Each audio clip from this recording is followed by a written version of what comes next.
আমি এক হাতে ইনজেকশন আর আরেক হাতে কলম হাতে নিয়ে হচ্ছে আমার জীবনটাকে এগিয়ে নিতে চাই। তো আশেপাশে পরিবারের সাথে ঘুরছি এমন কিছুই আমরা পছন্দ করি। তো স্যারের লেখার মধ্যে ওই জিনিসটাই আছে যে প্রত্যেকের শখের ব্যাপারটুকুকে আসলে গুরুত্ব দেওয়া উচিত। কারণ একসময় দেখা যায় প্রত্যেকেরই ছোটবেলায় কিছু শখ থাকে, সেই শখগুলো সময়ের সঙ্গে সঙ্গে হারিয়ে যায় শুধুমাত্র এই একটা কারণে যে আস্তে আস্তে কাজের প্রেশার বাড়ে। কিন্তু আরেকটু পড়ি এরকম একটা হচ্ছে যে মানে ভাব আছে। সাদাত হোসেনের লেখা আমার ভালো লাগে। যদি কেউ আসলে লিখতে পছন্দ করে বা লেখালেখি যদি তার গুণের মধ্যে থাকে তাহলে তাকে অবশ্যই লেখালেখি চালিয়ে যেতে হবে। তো সেইখান থেকে যে কেন একজন পাঠক কোন গল্পগুলো বেশি পছন্দ করছে সেই ব্যাপারগুলো দেখার জন্যই আমি মূলত বই পড়ি। এবং বইয়ের গন্ধে মিশে আছে বিকেলের আলো, পাতা উল্টানোর শব্দে যেন জেগে ওঠে হাজারো অক্ষর। কোথাও নতুন লেখকের প্রথম বই, কোথাও বা পাঠকের দীর্ঘ প্রতীক্ষার সমাপ্তি। এই যেন কেবল মেলা নয়, এই যেন স্বপ্নের উৎসব, শব্দের উৎসব, মানুষের উৎসব। আপনাদের সবাইকে স্বাগত জানাচ্ছি অমর ২১শে বইমেলায়। সাথে আছি আমি ইলা।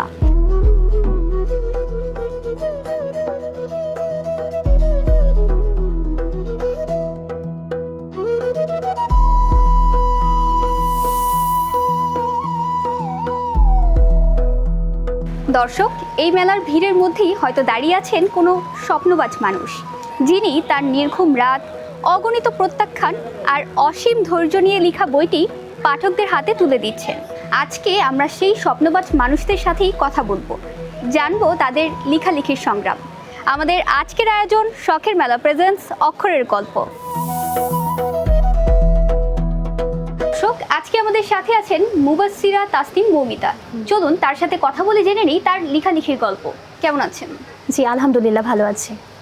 আচ্ছা, আমরা তো ইতিমধ্যেই জানলাম এটা আপনার ৬ষ্ঠতম বই। জি, তা আমরা একটু পিছনের দিকে যেতে চাচ্ছি। আপনার প্রথম বইটা লেখালেখির সময় যেই সংগ্রামটা আপনার করতে হয়েছিল লেখা থেকে শুরু করে বই প্রকাশ পর্যন্ত, সেই জার্নিটা আমরা আজকে একটু শুনতে চাই। জি, আমার প্রথম বই আমি যখন সপ্তম শ্রেণীতে পড়ি তখন হচ্ছে আমার প্রথম বই ইত্যাদি গ্রন্থ প্রকাশ থেকে প্রকাশিত হয়। আমার লেখালেখির যাত্রা আসলে তারও আগে থেকে শুরু। আরও ছোটোবেলা থেকে আমি কবিতা লেখার মাধ্যমে আমার লেখালেখি শুরু করেছি। তো এরপর যখন আমার অনেকগুলো কবিতা হয়ে গেল, আমি বাসায় আমার বাবাকে, আমার ছোটো বোনকে পড়ে শোনাতাম আমার কবিতাগুলো, এবং ওরা বলতো যে বেশ ভালো হয়েছে, অনেক বেশি উৎসাহ দিত। এবং সেখান থেকে উৎসাহ পেতে পেতে আমার দেখা গেল একটা ডায়েরি ভর্তি কবিতা হয়ে গেল। এবং আমার বাবা বললো যে হলো ঠিক আছে, তাহলে তোমার এই কবিতাগুলো দিয়ে একটা বই বের করে ফেলা যায়। তো সেইভাবে আসলে আমার কবিতার বই প্রথম মানে ২১শে গ্রন্থমেলায় প্রকাশিত হয়। এরপর থেকে আসলে আমি থেমে থাকিনি। আমার অনেক বেশি উৎসাহ পেয়েছি আমার স্কুলে, আমার টিচারদের কাছ থেকে, আমার বন্ধু বান্ধবদের থেকে, আমার আত্মীয়দের থেকে। তখন আমি ভাবলাম যে কবিতা আসলে চর্চা করে যাওয়া যায়। তো এরপর আমি যখন কোথাও ঘুরতে গিয়েছি, আমার গ্রামে অথবা পাহাড়ে, সমুদ্রে যেখানে গিয়েছি, সেখানে হচ্ছে আমার কবিতার বিষয়বস্তু আমি সেখান থেকে পেয়েছি, প্রকৃতি থেকে পেয়েছি। এরপর আমি দেখা গেছে যে সঙ্গে সঙ্গে কবিতা লিখে ফেলে, এবং আমার কবিতাগুলো এভাবে করে প্রথম ৩টা বই হচ্ছে আমার কবিতার বই প্রকাশিত হয়। এরপর হচ্ছে কবিতা থেকে তারপর গল্পের দিকে যাত্রা শুরু। তো আমি প্রচুর গল্পের বই পড়ি। হুমায়ুন আহমেদ, জাফর ইকবাল স্যার আমার মানে অনেক পছন্দের লেখক। তাদের বই পড়তে পড়তে আমার একসময় মনে হয়েছে যে আমার এখন গল্প লেখা দরকার, মানে কবিতা থেকে আসলে গল্পের দিকেও যাত্রা শুরু করা উচিত। তো এভাবে করে আমি হচ্ছে গল্প লেখা শুরু করি। এরপর হচ্ছে গল্প লিখে অনেক ভালো সাড়া পাই। আমি যাদেরকে গল্পগুলো পড়তে দিয়েছি, আমার পরিবার থেকে শুরু। আমার বাবা পড়েছে, এরপর আমার ছোটো বোন পড়েছে গল্পগুলো। তো তারা বলেছে যে না, গল্পগুলো পড়তেও তোমার গল্পগুলো মনে হচ্ছে কোনো বড় লেখক লিখেছে, এরকম মানে গল্প পড়ে ওরা বলেছে। তো তখন আমি সেখান থেকে উৎসাহ পাই যে আলহামদুলিল্লাহ আমার লেখা ভালো হচ্ছে। তখন সেভাবে করে আমি গল্প লিখতে লিখতে একসময় দেখা যায় যে বেশ কয়েকটা গল্প হয়ে যায়, এবং সেভাবে আমি ৪ নম্বর বইটি হচ্ছে আমার গল্পের বই প্রকাশিত হয় ইত্যাদি গ্রন্থ প্রকাশ থেকে। তো এভাবেই আসলে আমার যাত্রা মানে একটা ধারাবাহিকতা বজায় রেখে আমি লিখে গিয়েছি। এমনকি আমি যখন এখন মেডিকেলে পড়াশোনার পাশাপাশিও লিখতে পারছি, এটা আমার একটা বড় সার্থকতা। কারণ আমাকে অনেকেই বলেছিল যে তুমি যদি ডাক্তারি পড়ো তাহলে তোমার পক্ষে লেখা কন্টিনিউ করা সম্ভব হবে না। কিন্তু আমি হচ্ছে যে এটা বিশ্বাস করিনি। আমি ভেবেছি না, আমি দুইটাই সমানভাবে চালিয়ে যেতে পারবো। তো আমি পড়াশোনার পাশাপাশি যখনই সময় পাই তখনই গল্প লিখি, এর সঙ্গে কবিতাও লিখি। কিন্তু গল্পটা আমার এখন মেইন ফোকাস, যেহেতু গল্পে আমি ভালো সাড়া পাচ্ছি, বিশেষ করে রহস্য গল্প। তো আমি আমার রহস্য গল্পের এবার মানে ৬ষ্ঠ বইটি বইমেলায় প্রকাশ করলাম। তো এটা আসলে আমার অনেক ভালো লাগা, আমি অনেক বেশি এখান থেকে আসলে মানে উৎসাহ পাচ্ছি। আপনি তো ২ ধরনের বই লিখেছেন, কবিতার বইও লিখেছেন, গল্পের বইও লিখছেন। তাহলে কোনটাতে বেশি আপনার নিজের ভালো লেগেছে, গল্প লিখতে নাকি কবিতা লিখতে, যেহেতু আপনার যাত্রাটা কবিতা দিয়ে শুরু হয়েছে? জি, এটা আসলে ২ ধরনের ভালো লাগা, মানে আমি কোনোটার সাথে কোনোটা তুলনা করতে পারবো না। আমি যখন কবিতা লিখি তখন কবিতায় আমার অন্যরকম ভালো লাগে, আবার যখন গল্প লিখি তখন মনে হয় যে গল্পের মধ্যে ডুবে যায়। মানে ২ ক্যাটাগরি জিনিসই আসলে আমার মানে লেখালেখির মধ্যে আছে, এবং আমি এটা মনে করি যে কোনোটার সাথে কোনোটা তুলনা চলে না, দুইটাই আমার ভালো লাগে সমানভাবে। আপনি স্কুল থেকে লিখছেন? জি। আর প্রথম বই প্রকাশ পেয়েছে? প্রথম বই স্কুলেই প্রকাশ পেয়েছে, ক্লাস 7-এ থাকতে। ক্লাস 7-এ থাকতে। জি। তখন যখন আশেপাশের বন্ধুরা জানা শুরু করলো যে আপনি একটা কাব্যগ্রন্থ প্রকাশ জি। করেছেন, তখন তাদের দিক থেকে কেমন রেসপন্স ছিল? জি, তারা হচ্ছে প্রথমত অনেক অবাক হয়েছে যে তাদের সহপাঠী মানে বই লিখে ফেলেছে, এটা একটা বড় অনেক বড় একটা কিছু। তো তারা হচ্ছে খুব আগ্রহ নিয়ে আমার বইগুলো দেখলো, তারপর তারা সবাই দল বেঁধে বইমেলায় আসলো আমার বই নিতে। তো তাদের থেকে অন্যরকম একটা অনুপ্রেরণা পেয়েছে যে তারা বলেছে যে মানে কবিতাগুলোর মধ্যে একটা ছন্দ তারা মিলাতে পারে, যে মানে যেগুলো আমরা আশেপাশে দেখি কিন্তু আমাদের চোখ এড়িয়ে যায়, কিন্তু আমি হলো যখন ওই বিষয়গুলোই তুলে আনি আমার কবিতার মধ্যে, তখন তারা অবাক হয় যে এই ব্যাপারগুলো তোকে খেয়াল করিনি। আসলে আমার বিষয়বস্তুগুলো খুব সমসাময়িক, মানে আমি কবিতাও যখন লিখি তখন দেখা যায় যে এই আমাদের আশেপাশের ব্যাপারগুলো নিয়ে বা এই দেশের পরিস্থিতি অথবা গ্রাম প্রকৃতি এসব নিয়ে লিখি। তো এসব নিয়ে যখন কেউ পড়ে তখন আসলে রিলেট করতে পারে, মানে খুব কঠিন কিছু না, সহজভাবেই আমি আমার মানে লেখাগুলো কবিতার মধ্যে বা গল্পের মধ্যে তুলে ধরি, এজন্য পাঠকরা আসলে আমাকে ওইভাবেই সাড়া দেয়। আমরা এখানে যেই বইটি দেখতে পাচ্ছি এটা আপনার 2026 সালে প্রকাশ পেয়েছে, অপার্থিব। জি। এই বইটিতে আসলে কি কি আছে? অপার্থিব বইটিতে আসলে নাম দেখে পাঠকরা আন্দাজ করতে পারবে অনেকটা যে অপার্থিব কিছু এখানে আমি তুলে ধরেছি, আসলে যা আমাদের সাথে প্রতিনিয়ত ঘটছে কিন্তু একটু মানে অলৌকিক ধরনের, যেগুলো আমরা কোনোভাবে হিসাব মেলাতে পারি না। কিছু কিছু ব্যাখ্যাতীত অনেক ঘটনা ঘটে যায় আমাদের সাথে, যে ব্যাপারগুলো আমাদের চোখ এড়িয়ে যায়, কিন্তু যদি আমরা ভালোভাবে খেয়াল করি তখন দেখা যায় যে আসলেই তো এরকমটা কেন হলো, এটা কখনো ভেবে দেখি না। হয়তো এটা হতে পারে কোনো একটা গ্রামে একটা কারোর সাথে হলো, অথবা কোনো হচ্ছে একটা কলেজে, অথবা একটা বাসের মধ্যে অনেক যাত্রী যাচ্ছে, সেখানে বাসের মধ্যে একটা কোনো অলৌকিক ঘটনা ঘটলো যেগুলো আমাদের চোখ এড়িয়ে যায়, কিন্তু এই জিনিসটাই আমি আমার বইয়ে তুলে ধরেছি, যেগুলো পাঠককে আসলে ভাবাবে যে এর গল্পের পরের অংশটা কি হবে, মানে গল্পের শেষ হয়েও যেন শেষ হয় না এরকম একটা অনুভূতি নিয়ে পাঠক মানে গল্পগুলো শেষ করবে। আমার এই বইটিতে আছে হচ্ছে 15টি গল্প। 15টি গল্প আসলে ভিন্ন রকম প্রেক্ষাপটে লেখা হয়েছে, কোনোটি বাড়িতে, কোনোটি বাসে, কোনোটি রাস্তায়, গাড়িতে।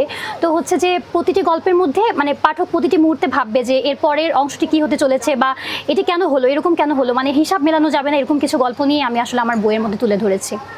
এছাড়া আপনি যেমনটা বললেন যে আপনি মেডিকেলের স্টুডেন্ট, সাথে হচ্ছে লেখালেখি কন্টিনিউ করছেন, তো লেখালেখির ক্ষেত্রে মেডিকেলের স্টুডেন্ট হয়ে লেখার সময় আপনার কোনো বাধা পেরোতে হয়েছে কিনা, বা বাধাগ্রস্ত আপনি হয়েছেন কিনা? বাধা আসলে আমি যদি বলি যে আমার প্রথম বাধা আমার আশেপাশের থেকে শুনতে হয়েছে, তারা মানে অনেকে বলেছে যে পড়াশুনো এত কঠিন পড়াশোনার মাঝে আসলে লেখালেখি করা সম্ভব না, তো এটা একটা বাধা। আবার যখন আমি দেখলাম যে আমাদের প্রতিনিয়ত মেডিকেলে পরীক্ষা থাকে, একটা পরীক্ষা শেষ হতে আরেকটা পরীক্ষার রেজাল্ট, আবার আরেকটা পরীক্ষা শুরু হয়ে যায়, তো সেই একটা পরীক্ষার ক্লাস আইটেম এসবের মধ্যে এটা একটা বাধা ছিল যে লেখালেখির সময় বের করাটা একটা, কারণ লেখালেখির জন্য একটা মানে খুব মানে 1 ঘন্টা 2 ঘন্টা বা 3 ঘন্টা একটা কন্টিনিউয়াস সময় বের করতে হয়, যে সময়টা আসলে মেডিকেলে এত পড়াশোনার মাঝে বের করাটা খুব টাফ, কারণ একান্ত কিছু সময় দিতে হয় শুধুমাত্র লেখার পিছনে, তখন আসলে পড়াশোনার কথা মাথায় আনা যায় না। তো সেই দিক থেকে মানে বিবেচনা করলে আমি হলো গিয়ে সময়টাকে সাজাতে পেরেছি, আমি আমার পড়াশোনার জায়গায় রেখে, আর যে সময়টুকু হচ্ছে আমার ফাঁকা বা অবসর সময় সেই সময়টুকু পুরোপুরি লেখালেখিতে দিয়েছি, এজন্য হচ্ছে আমার পক্ষে ব্যাপারটা ব্যালেন্স করা সহজ হয়েছে। এটি আসলে আমার এখনকার তরুণ লেখক যারা আছেন তাদের সাথে কথা বলে আমরা যেমনটা জেনেছি অনলাইনেও তারা লেখালেখি করে, আপনিও কি তেমন কিছু লিখেন কিনা? না, আসলে আমি অনলাইনে লেখালেখি করি না কখনো। আমার হচ্ছে যে লেখালেখিটা হাতে কলমে লেখালেখি করতে বেশি পছন্দ, এবং আমি চাই যে পাঠক আমার বইটা হাতে নিয়েই পড়ুক, অনলাইনে না। এটা আমার মানে ব্যক্তিগত মতামত আর কি।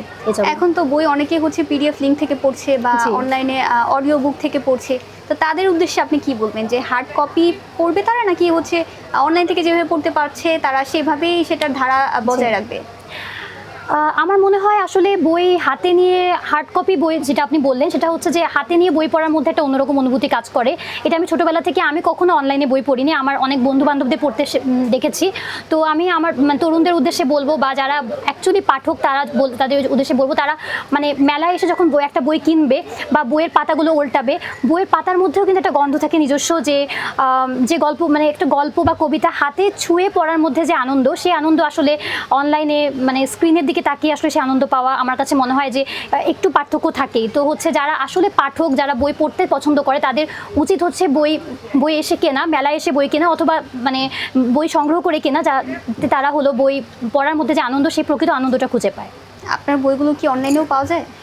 আমার বইগুলো এখন পর্যন্ত অনলাইনে পাওয়া যাচ্ছে না, এখন মেলাতেই আসলে পাওয়া যাচ্ছে। দেখা যায় দেশের বাইরেও অনেক পাঠক পাঠিকা থাকেন, তো তাদের ক্ষেত্রে আপনি কি করতে চান? তারা তো দেখা যায় সবসময় হার্ড কপিটা কালেক্ট করতে পারছে না। জি, সেক্ষেত্রে যদি আমি ওরকম রেসপন্স পাই বা আমার সাথে যদি যোগাযোগ করা হয় যে তারা পড়তে চাচ্ছে দেশের বাইরে থেকে, তো তাহলে তাদের জন্য আমি অনলাইনে পড়ার ব্যবস্থা করে দিতে পারি, এটা সমস্যা নেই। কিন্তু আর আশেপাশে যারা আছে তারা তো আমার মেলা থেকেই বই কিনছে, আর বাকি যারা অ্যাকচুয়ালি আমার যদি পাঠক হিসেবে আমার গল্পগুলো পড়তে আগ্রহ প্রকাশ করে, আমি অবশ্যই হচ্ছে যে অনলাইনের ব্যাপারটা ভেবে দেখবো রাখার জন্য। আচ্ছা, আগামী 10 বছর পর আপনি নিজেকে কোথায় দেখতে চান? আগামী 10 বছর পর ইনশাল্লাহ আমি নিজেকে একজন ভালো ডাক্তার এবং সেই সাথে একজন জনপ্রিয় লেখক হিসেবে নিজেকে দেখতে চাই, যেখানে আমি ছোটোবেলায় একটা ইন্টারভিউতে বলেছিলাম যে আমি এক হাতে ইনজেকশন আর আরেক হাতে কলম হাতে নিয়ে হচ্ছে আমার জীবনটাকে এগিয়ে নিতে চাই। তো এটা অনেকের কাছে অবাস্তব মনে হতে পারে, কিন্তু আমি মনে করি যে ইনশাল্লাহ আমি এটা পারবো, হচ্ছে যে একই সাথে রোগীদের সেবা করার পাশাপাশি দেশের মানুষের সেবা করার পাশাপাশি আমি হচ্ছে যে লেখালেখির মাধ্যমেও পাঠকদের আনন্দ দিতে চাই। এটি হচ্ছে আমার প্রত্যাশা যে আগামী 10 বছর পর আমি নিজেকে একজন লেখক এবং একই সাথে একজন ডাক্তার হিসেবে দেখতে চাই। আপনার কি মনে হচ্ছে না যে সামনের দিনগুলো আপনার পড়ালেখার চাপটা আরো বেশি থাকবে, তখন কি আপনি বই লিখে যেতে পারবেন? চাপ আসলে থাকবে, এটা সত্যি কথা, এটা আসলে এড়িয়ে যাওয়ার উপায় নেই। এটা হচ্ছে পড়াশোনা যত দিন দিন বাড়বে তত হচ্ছে চাপ থাকবে, কিন্তু ওয়ার্ক লাইফ ব্যালেন্স বলে একটা কথা আছে যেটা আসলে সবারই মেনটেন করা উচিত। প্রত্যেকের শখের ব্যাপারটুকে আসলে গুরুত্ব দেওয়া উচিত, কারণ একসময় দেখা যায় প্রত্যেকেরই ছোটোবেলায় কিছু শখ থাকে, সেই শখগুলো সময়ের সঙ্গে সঙ্গে হারিয়ে যায় শুধুমাত্র এই একটা কারণে যে আস্তে আস্তে কাজের প্রেশার বাড়ে। কিন্তু যদি কেউ মন থেকে চায় যে আমি আমার শখটিকেও আমার পেশার সঙ্গে সমানভাবে গুরুত্ব দিয়ে এটিকে চালিয়ে যাব, তাহলে আমার মনে হয় যে দুটো একসাথে চালিয়ে যাওয়া সম্ভব। শুধু একটু হচ্ছে মন থেকে একটু চাওয়া প্রয়োজন এবং হলো সেই পিছনে লেগে থাকা প্রয়োজন, তাহলেই আসলে আমি ইনশাল্লাহ মনে করি যে সবাই এটা পারবে। আচ্ছা, আপনার বই তো আপনি প্রকাশ করছেনই, এছাড়া অন্যান্য লেখক যারা আছেন তাদের বই কি আপনার কেনা হয় কিনা? জি অবশ্যই, আমি হচ্ছে যে যখনই বইমেলায় আসি আমি হচ্ছে যে দেখি নতুন কোনো লেখকের কোনো ভালো বই এসেছে কিনা, এবং সেই বইটি দেখা যায় আমি সংগ্রহ করে আমি বাসায় গিয়ে আমার বোনের সাথে পড়ে আলোচনা করি যে তার বইটিতে কী ধরনের ভিন্নতা আসলো বা তার বই গল্পগুলো পড়ে কেন ভালো লাগলো। আমি প্রতিনিয়ত এই গল্পগুলো অন্য লেখকদের গল্প মূল্যায়ন করে দেখেই আমি আমার লেখার মান ইনশাল্লাহ বাড়াতে পারছি। কারণ হচ্ছে যে আমি বিভিন্ন লেখকদের, বিশেষত আমার বাসায় হচ্ছে যে পুরো বইয়ের সংগ্রহ আছে, মানে বিশেষ করে হুমায়ুন আহমেদ স্যারের বই, তার বই হচ্ছে যে আমি অনেক বেশি পছন্দ করি এবং তার লেখাগুলো আমি বারবার পড়ি যে কেন তিনি তার লেখার মাধ্যমে পাঠকদের আসলে আকর্ষিত করতে পারছে, কেন পাঠক বারবার তার বইগুলোতেই হাত দিচ্ছে, তার বইগুলোই বারবার নিয়ে দেখছে। তো সেইখান থেকে যে কেন একজন পাঠক কোন গল্পগুলো বেশি পছন্দ করছে সেই ব্যাপারগুলো দেখার জন্যই আমি মূলত বই পড়ি, এবং বই পড়ে আমি সেই আইডিয়াটা পাই যে আমার লেখার মান কীভাবে আরও ভালো করা যায়। আচ্ছা, আপনি যেহেতু যেমনটা বললেন হুমায়ুন আহমেদের বই আপনার অনেক পড়া হয়েছে, আপনি এখনো মেবি পড়ছেন, জি এখন আপনি বিশেষত্বটা আসলে কি ধরতে পেরেছেন যে ওনার গল্পে বা লেখায় কি আলাদা আছে যার জন্য উনি পাঠক ধরে রাখতে পেরেছিলেন? জি, আমি একটা কথা বলবো যে স্যারের লেখার মধ্যে হচ্ছে একটা সরলতা আছে।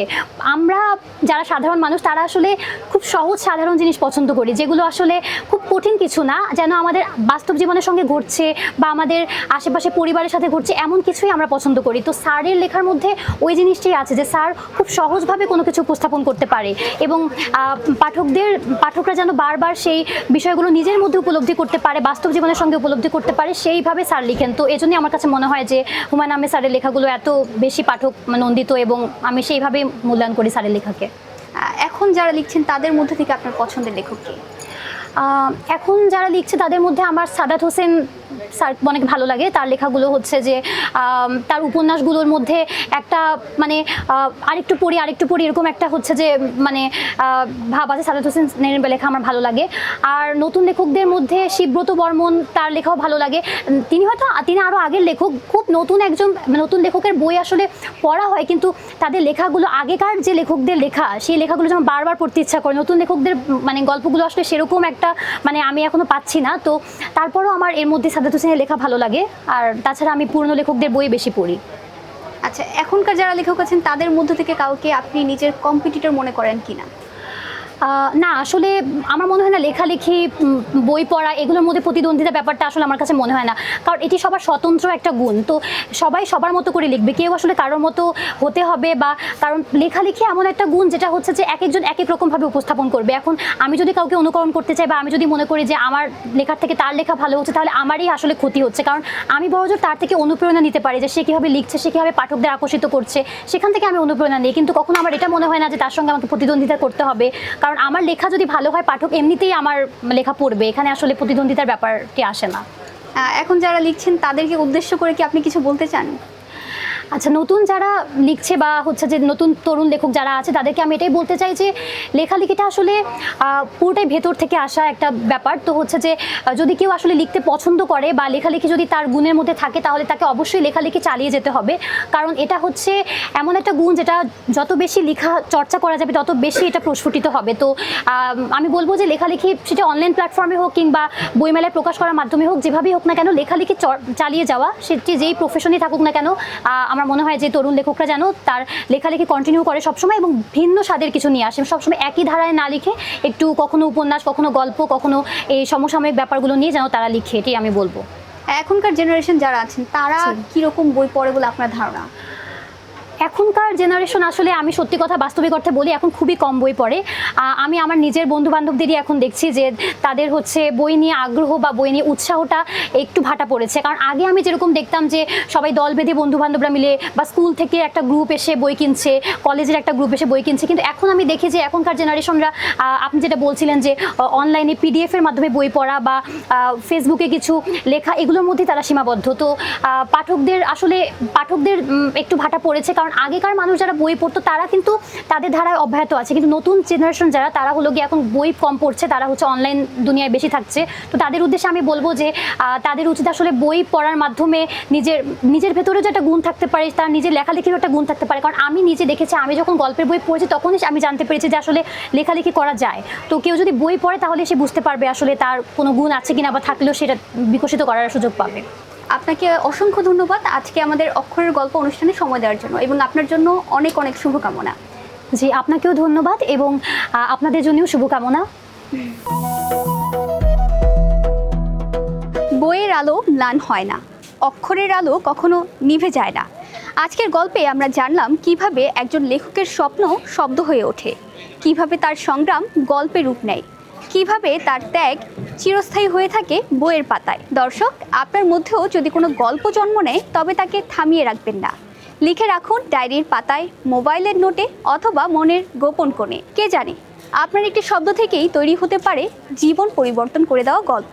আজকে এই ছিল আমাদের আয়োজন, শখের মেলা প্রেজেন্টস অক্ষরের গল্প। নেক্সট বাংলাদেশ 24-এর সাথে থাকার জন্য আপনাদের সবাইকে ধন্যবাদ।